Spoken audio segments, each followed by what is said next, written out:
This March, salons across Northern Ireland will join forces to come together to support Action Cancer's Super Salon Challenge. This is to raise money for the charity's breast screening and support services. We are asking all hair and beauty salons, big or small, to sign up to this amazing campaign and help us empower women and raise awareness of our services. Action Cancer will provide you with all your fundraising materials to ensure that you reach your £80 target.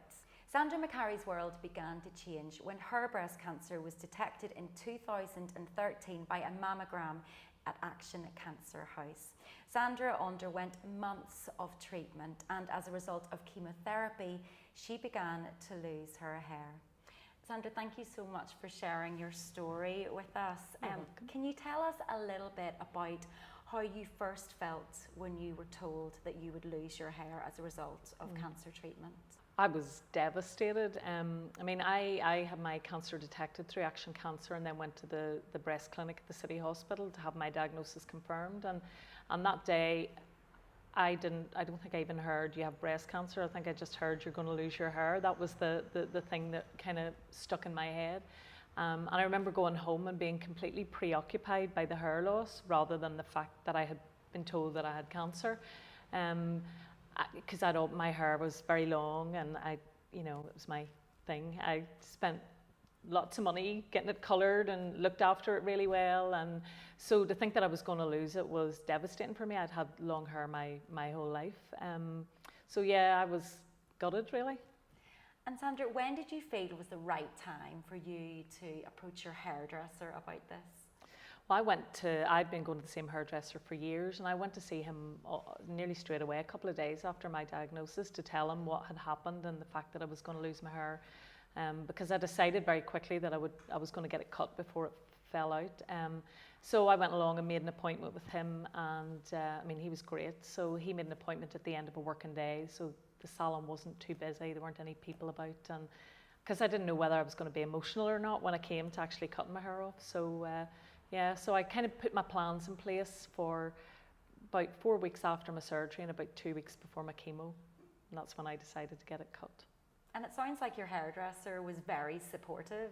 Oh, he was great, yeah. he turned it into, I suppose, a real event for me, We spent ages talking about what way he was going to cut it and what style it was going to be, like a proper consultation, not like it was going to fall out 2 weeks later, So he made it a really positive experience for me.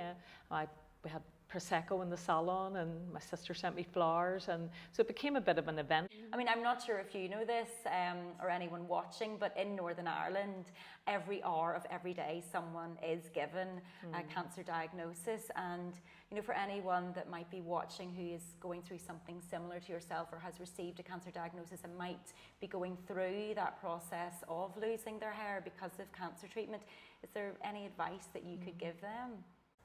Well, I think it's to try to remember that it's a temporary thing. That's not how it's going to be forever. I remember my son, who was 11 at the time, saying to me, "I don't know why you're so upset. Don't you know it's going to grow back?" So I used to remind myself this is just temporary, and it's part of what I have to do to get well again. So if you keep that in mind, that can be a positive thing. And I think taking some control for me, getting it cut short, and then I shaved my head when it did start to fall out, and that felt like an empowering thing for me. I felt like I was in control of it then.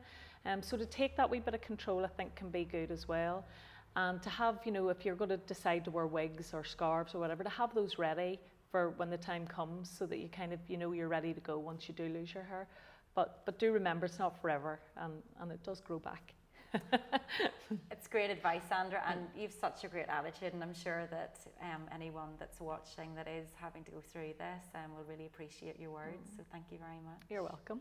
So if you would like to support our amazing campaign and women in Northern Ireland, click on the link and make a donation, or for your very own fundraising pack for all your hints and tips of how to meet your £80 target, call us on 028 9080 3344.